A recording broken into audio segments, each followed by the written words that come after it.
Hello and welcome. Today we're making a nice sandwich, a cheater chicken parm sandwich. I say cheater because we're going to use pre-made chicken patties to save a bunch of time and make this doable for any weeknight. This also works great with most plant-based chicken patties, and the sauce has enough flavor that even people like me who can't eat cheese will still enjoy the sandwich without the cheese. Now let's look at what you're going to need. This will make about enough sauce for 4 to 6 patties depending on your amount of sauce that you desire. For cheeses, you will need both Parmesan and slices of Provolone, and for our sauce, we will need an 8-ounce can of tomato sauce, half teaspoon salt, half teaspoon pepper, half teaspoon onion powder, half teaspoon garlic powder, half teaspoon dried basil, 1/2 teaspoon dried parsley, 1/2 teaspoon dried oregano. For bread, you will want a softer roll. I had Kaiser rolls from 2 different places, and as you can see here, they were quite different in density. In this case, you want to find a soft roll because a firmer roll may cause a lot of the sauce to end up squishing out rather than being absorbed by the bun, which can make it a little bit messy. For your chicken patties, cook as the instructions say on your packaging. You may want to give it an extra minute or two to cook just to get it a little extra crispy. This allows a bit more sauce to be absorbed in the breading.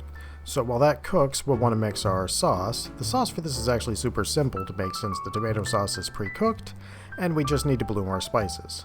To bloom the spices, we just need to mix them into the sauce and just let it sit for a little bit. The chicken patties tend to be about 30 minutes on cook time, so that would work perfectly there. This is just to give the time for the flavors to mix and spread out throughout your sauce. If you feel like you do need this sped up just a little bit, for example, if you were using an air fryer, it only takes 20 minutes. Right after you're done mixing it, put it in the microwave for about a minute, stir it one more time, and then give it about 20 minutes and it'll be ready that way too.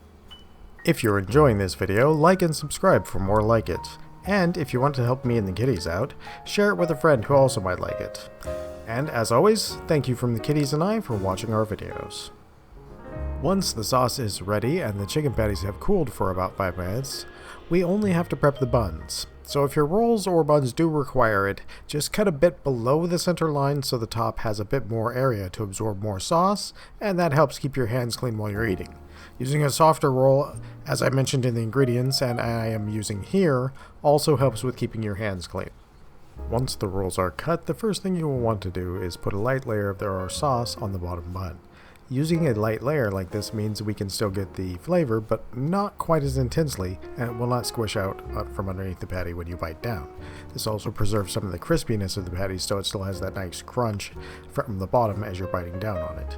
From there, add your patties and your desired amount of sauce. I like a little bit of less sauce since I can't have cheese or dairy, and there's none to. The dairy does help hold the sauce on a little bit.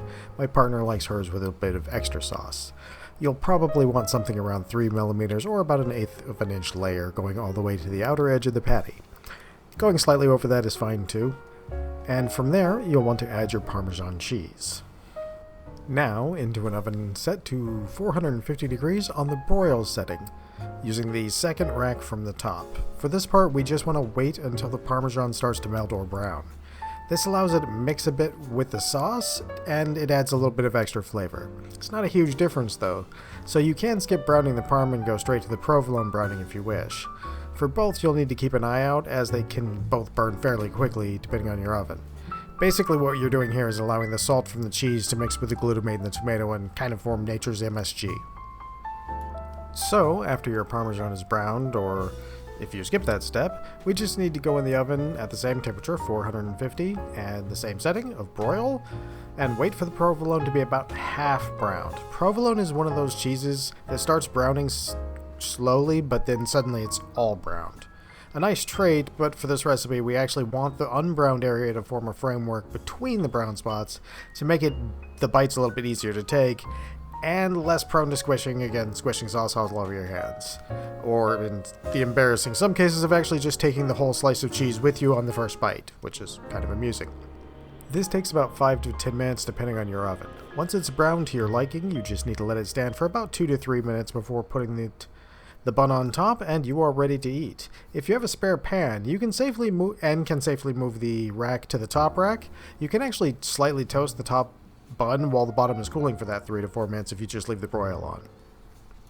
But wait, if we are broiling for the cheese to brown, why would we broil the ones without cheese?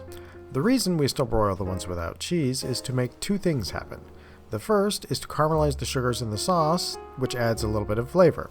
The second is to increase the intensity of all of those flavors by evaporating some of the liquids in the outer layer of the sauce, which thickens it ever so slightly. When I was making this recipe, I wanted it to taste as close to the old deli-style sandwiches in taste as I could, while also making it as easy as possible. With this version, if you have a brand of chicken patties you like, or vegan patties in that case, it will almost certainly work with this recipe, and since this is mostly hands-off, except for the last 5 or 10 minutes, it also makes for a decently quickish weeknight meal. So, with that, as always, I want to thank you all for watching, and I hope you have a great day and a great meal.